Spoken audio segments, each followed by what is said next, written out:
situation there. Well, a Stark County man faced a judge after hundreds of animals, dead and alive, and human remains were discovered inside his Canton home. Billy Park pleaded not guilty to several animal cruelty charges this morning.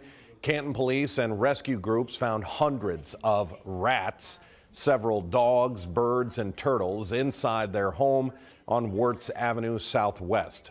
A judge set bond at $50,000. Right now, Park is not facing charges related to the human remains.